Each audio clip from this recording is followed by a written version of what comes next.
Hello, I'm Fred Evans. Welcome to Montgomery Week in Review.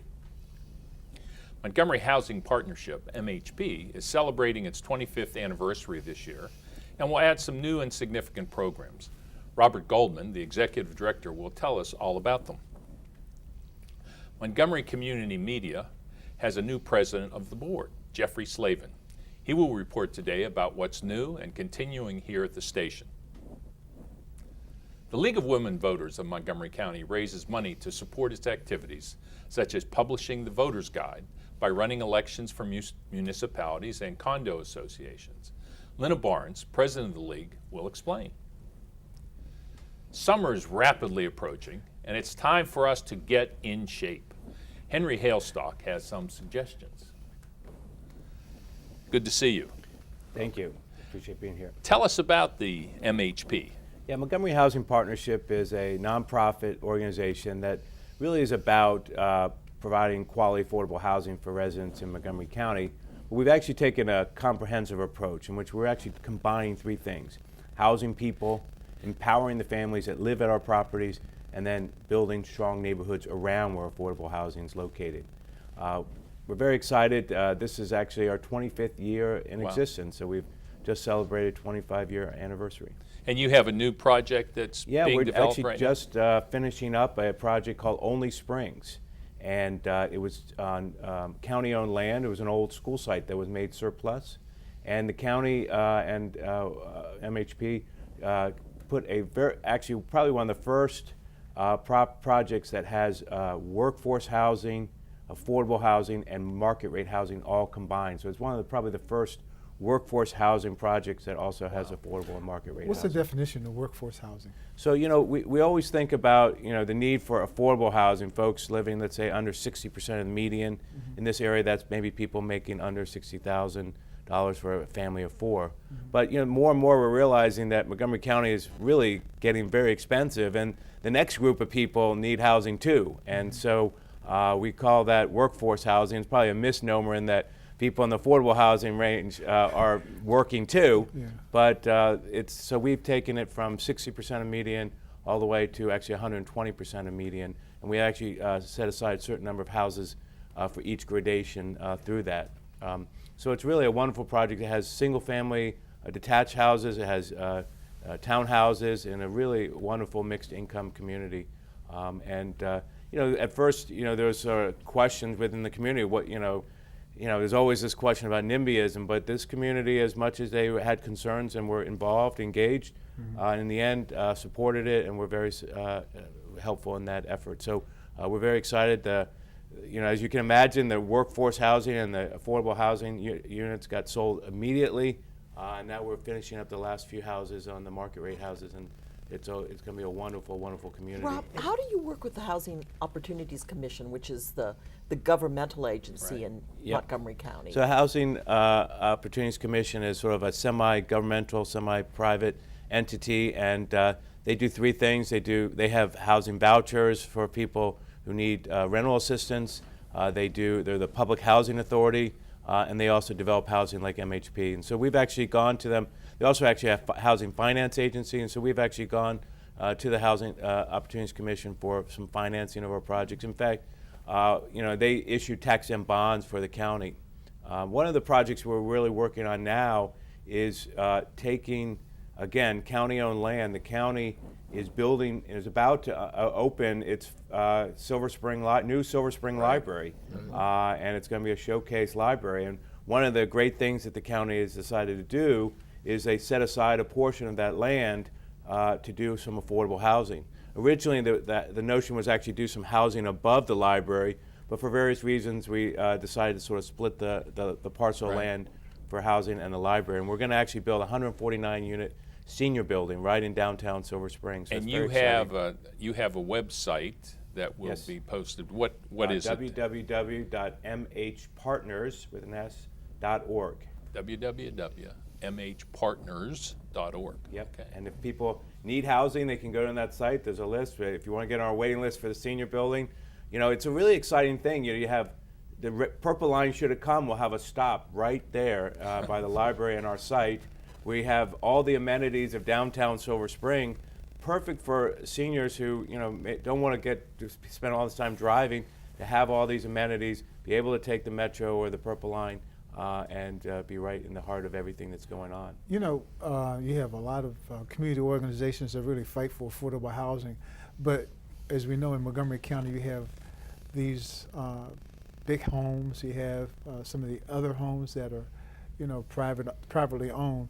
What are some of the arguments that some of the communities have when they know that affordable housing, as you say, coming to their community? This goes back to the not in my backyard. Yes, not in my backyard. Well, we've seen, we've had situations like that. Some actually very upfront, they said they don't want those people. They're going to cause drug dealing and other problems. Oh, my goodness. What you sometimes see, though, is that they realize that doesn't, in Montgomery County, those arguments really don't fly. Mm-hmm. People aren't going to accept that, and you're not going to get too far with that. Mm-hmm. But so then they couch it in maybe in terms of, the size, the shape, the look, and just beat it back until it's no longer a feasible project. And so, it's a big effort, and to really work with the community. Here we were able to actually bring one of the community leaders involved. Actually, she helped interview the various, there was an RFP for the developer. Mm-hmm. She was involved on the team of reviewing the developers. Mm-hmm. She,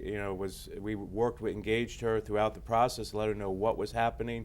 And so various times there were people who said in the only community said, we don't want affordable housing, we were concerned about this project. And she would say, it's not about the affordable housing, it's about, the project itself. And she kept it to what the project was. And in the end, while there was one guy who actually came in and dumped a lot of trash at the planning board hearing mm-hmm. and said, this is what's going to happen when we have low-income people in our community.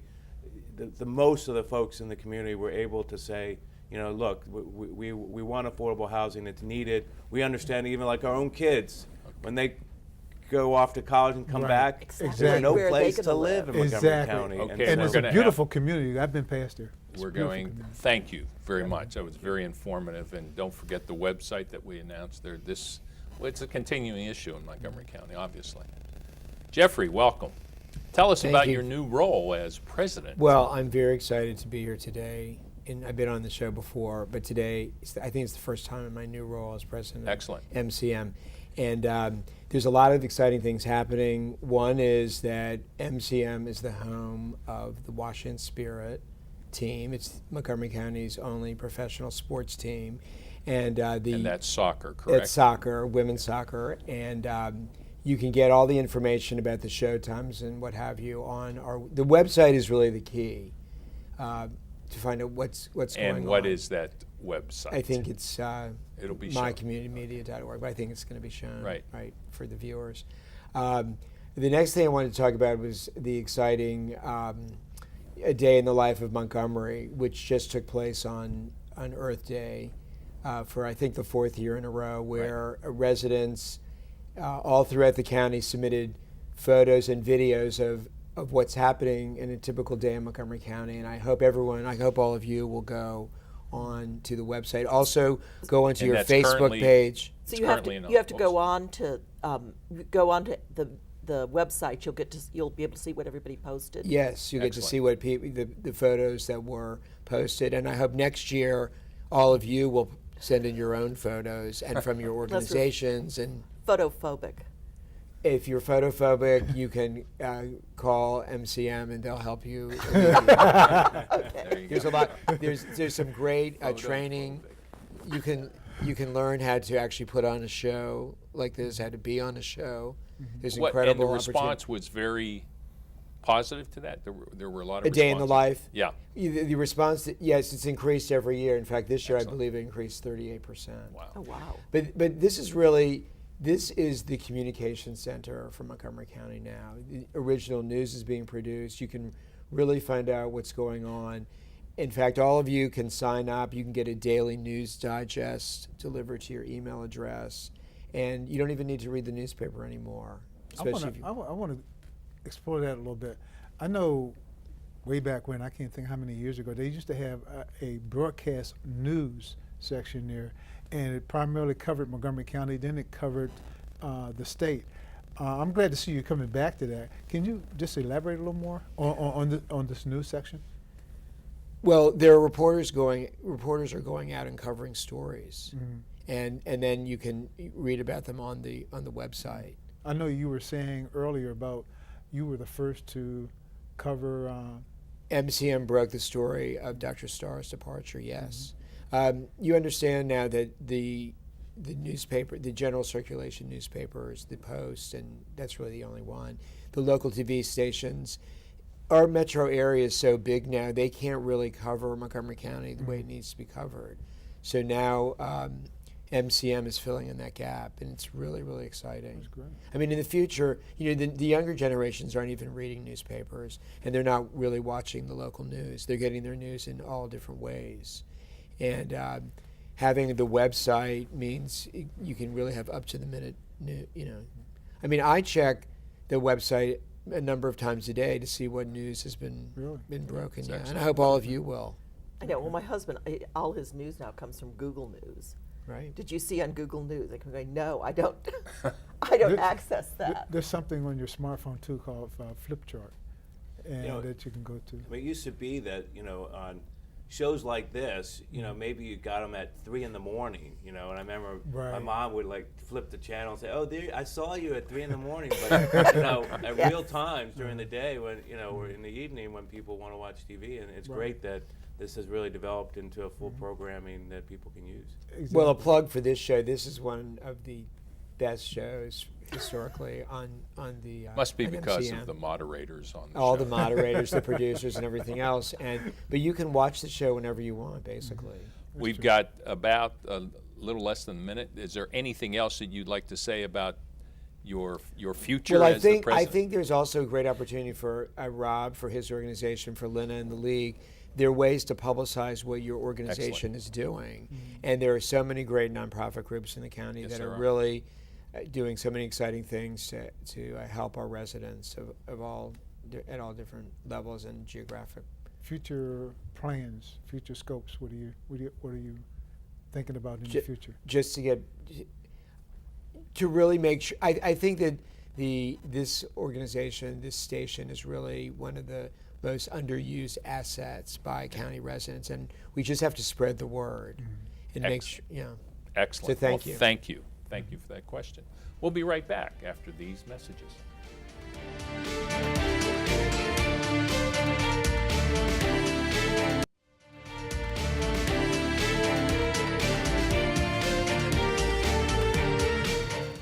And we're back.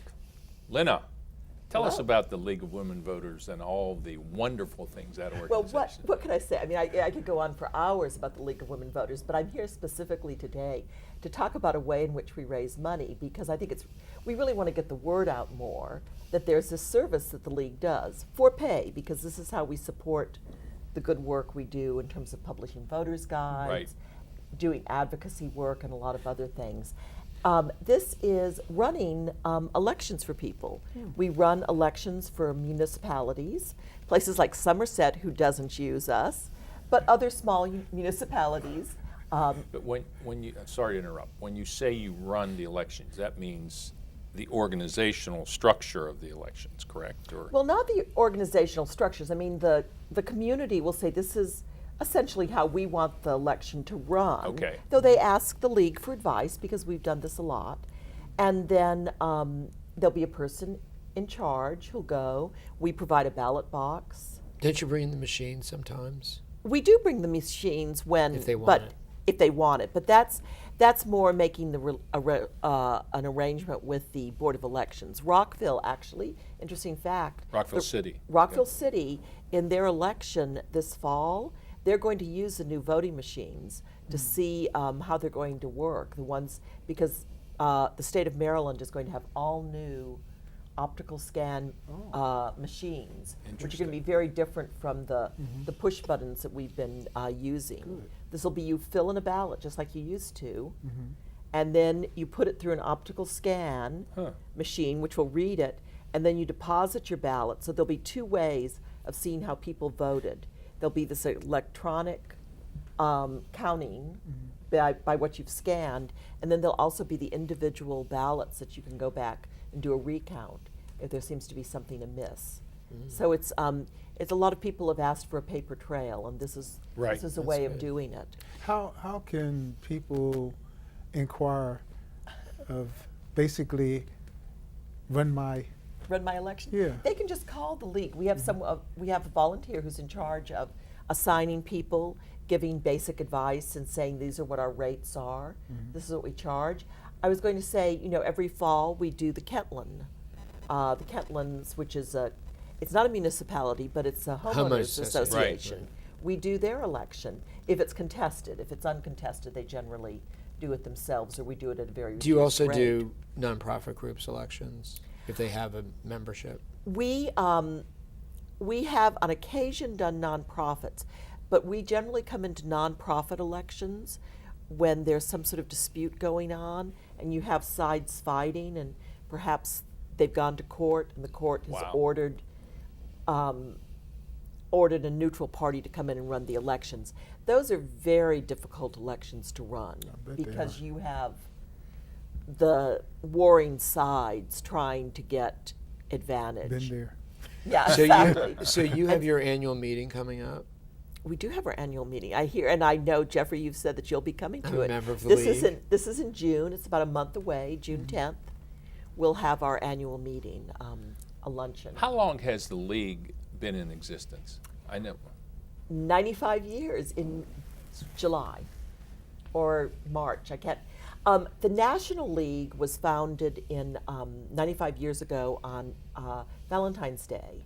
Interesting. And Montgomery County, one of the founders of the National League, Lavinia Engel, lived in Montgomery County, and she came here and founded, within just a few months, the Montgomery County League. Wow.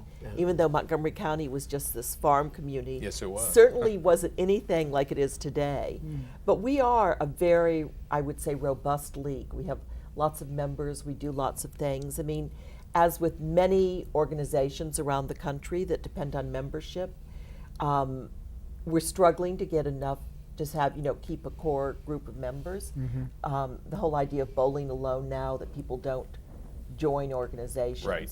But we still are quite fortunate to have so many civically minded people that live in Montgomery Well, County. I got to tell you, I really look forward to receiving that directory of legislators Very because that's helpful. really helpful. Right, Very that's the helpful. elected. That's something else we print, and that shows every district in Montgomery County, all the school board, everybody. So it really is very helpful, and it gives addresses and emails so Yeah, that I you know how to contact oh, these yes. people. It's been very It's helpful. great that you're looking at ways to raise revenue. I think nonprofits in general need to be thinking about diversifying their revenue sources. You can't always depend on, let's say, government, there's a lot of cutbacks, et cetera, and to have sort of a steady stream of income and growing that is helpful. And you're absolutely right. I mean, this is actually why we started doing this, and we've tried to expand it, because we found that printing cost goes up, everything goes up, Yeah. and you've got to find ways in which Yeah. to raise money and not just depend on members. That's a good point. Okay. Real good point.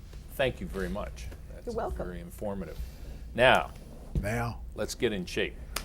please, Mr. Can we Hailstock. do jumping please. jacks? And there won't be, we won't have to do fundraising or anything. How are we going to get in shape, Henry? Well, there's a misnomer about you having to get out in the community. I was just walking my dog. That's a different story. And I noticed people out running. I mean, I saw a father who was definitely getting in shape. He was pushing his young son In the stroller stroller. as he was going around. I saw, a couple of ladies walking fast, down. And I was just wondering, why do people feel that that's the only way to get in shape? When people realize how many calories they're actually burning as opposed to consuming, they will start realizing that it's food, your diet. My son, who's a fitness trainer, always told me, and when I was working, Jeff, when I was working for Giant, I used to have these workshops, and I had a workshop on fitness. And he gave an example of someone that would run a lot, exercise a lot, but had the worst diet in the world, always eating ice cream and everything else. He was talking about me. He didn't give your name, did he? Are you still eating he ice didn't have cream? to. Everybody looked right Are at you me still when they eating said ice cream? Yeah, when they said ice cream. But see, that's the point. I mean, you get on these elliptical machines, bicycle Right. machines, running and everything. Then you go to your smartphone or your book and look how many calories you're, only 100 calories or 120 calories, you know, That's a and good then you point. consume Good. a lot more than that. Yeah. But, you know, and that's really the frightening thing in terms of calories. I mean, when you think of what if you go to McDonald's Oh. and get a yeah. Big Mac and fries, Gazillion. yeah, I Yes. mean, it's a day's worth But of you can calories get right you can there. get a healthy No, meal you at can McDonald's. you can do it differently, but unless you start thinking about But see, that's very it. consciously. And see that that's it. You have to be conscious of what you're doing every time because you're tempted. You know, you can't eat one potato chip. You know, you can't. You know this. Right. You have to be conscious of that. Please get active. But the first thing I want to say, if people getting active, please check with your doctor first. See what level of activity that you can do. That's the first thing, because I've had too many friends that jumped out here. Even former athletes. Well, I got to get back in shape, start running and doing all this. They have to get into a heart condition. You know, I've even had one that passed away. You know, with his trainer there training. And You it's a also have shame. to find things that you like to do. Because Yes. if somebody thinks that they can only get in shape by running and they don't like to run, they're never going to do it. You're But never there are gonna so do many options out there. Exactly. So many It options is, out there, there. and as I was telling all of you before we came on, I mean, you can exercise in your office. You don't have to be jumping up and down. You can do exercises. You know, if you give you an example. If you tighten your stomach up for 30 seconds, that's equal to one Okay, let's go. crunch.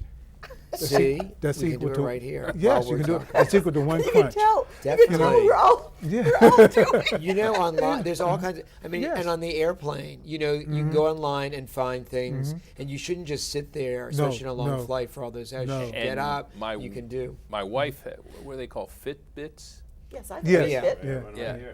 Oh, there you Rob's go. got one There you right go. here. And then she'll say at the end of the day, 10,000 steps. My two daughters It's are another- actually in a competition Getting up with and each moving. other. Yeah, 10,000 steps. That's 4 miles. But they incorporate your food intake in yes. there. Yes. Well, they Right. can if you set it up You that need way. to. On the smartphone. Henry's recommending that. Yeah, you have smartphones that really have fitness things there. I have one on mine that I don't have to set or anything else. Each day it resets and it tells me how many steps I've taken. Right. And as I was just saying, 10,000 steps. That's 4 miles. So we've You done a know. number of things with just our residents around fitness, and for Excellent. example, we brought in a group called Girls on the Run, Oh, really yes. helping Yes. I helping love girls that. to not only do fitness and actually run a 5K run on their own, but to it helps with self-esteem and many other No things. question. Oh, yeah, You that's a know, it's great always so good organization. because they're really. I look at children today. It makes me sound so old, but you do see. I do think children are much heavier. I mean, it's a known fact. Of course, they're the much First heavier. Lady recognized that. That's exactly. what she's all about. Right, but you can just see it looking in terms of my children 20 years ago, 25 years ago. It's just they're hefty. And well, remember, it's not only it's some people that look large are not obese, and some people that don't are obese. Yes. There's a whole science, and that's why what Henry says about going to a doctor is the most important thing Yes. before you start anything. What other Exactly. comments would you like to make prior to us ending this Do segment? something. Do something. Keep at it. If you did 30 minutes, just 20 to 30 minutes a day, you'll be surprised at how you feel. You'll Right. sleep better. No question. You'll be thinking better. You'll be moving better. And get more sleep. Yes. We yes. don't get it. We're all sleep deprived. Yes. True. I- Very Some true. of us. I know I have an exercise routine that I just make sure I do it every other day. I go to the fitness center and it's very, very helpful. it's- But in between, I have to do other stuff too. But it's something you Watch. gotta like. You gotta like doing. Absolutely. Really, it really Absolutely. is. Well, I want to thank all of you for joining me today and for joining me this week. And thank you for joining all of us for this week's edition of Montgomery Week in Review. I'm Fred Evans. Please join us next week at this same time.